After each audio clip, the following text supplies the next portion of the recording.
and welcome back to my channel. I'm super happy that you're here today, and today we are going to be talking all about terraforming, which is not my favorite thing to do in the game, but hopefully I can share with you guys some tips and tricks that have really helped me. Before we get into this though, I do want to take a second to thank the members of the Fox fam. Thank you all so much for supporting my work here on this channel. So for our first tip today is to just have a vision, not talking about the That's So Raven visions, but I'm talking about getting inspiration from Pinterest, Instagram, Twitter.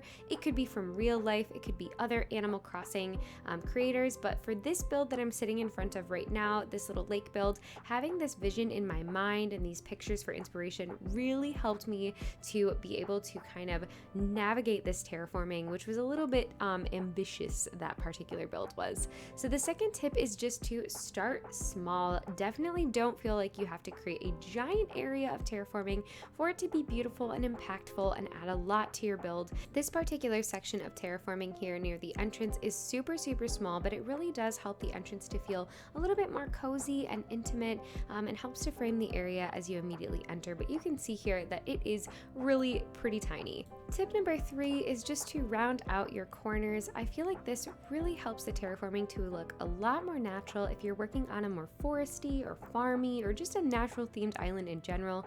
I think that rounding out all of the corners on your terraforming really makes the biggest difference. The overall shape is something that you can play around with and change, and you can see that I'm kind of adding and taking away as I go, but making sure that all of the corners around really does help to bring this little cliff area together here. I also love to add a little section on the top, especially if I'm doing a smaller kind of bit of terraforming here like this cliff.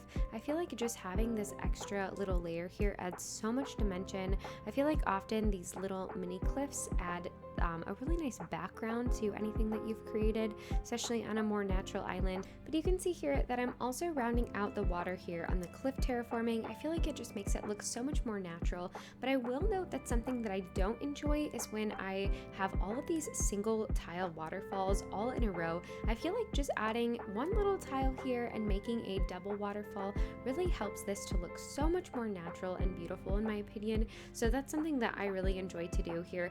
I'll be able to show you in just a second what this will look like when it's all finished, and I feel like it looks so much better, so much more natural. I also really like to sort of extend the water to the front if I have space. I mean, it totally depends on the vibe that you're going for and how much room that you have in your build, but I think that this looks so much more realistic to have a tiny little lake here, even if you make it really small. As you can see, this one is really not very big, but I do think it looks super realistic and natural.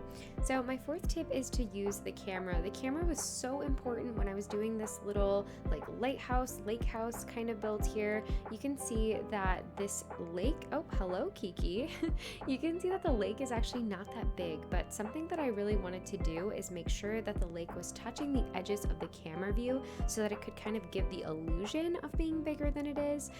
And then I really needed the camera a lot to just make sure that that area was going to be visible. So that is definitely something that has helped me a ton when I'm doing some terraforming.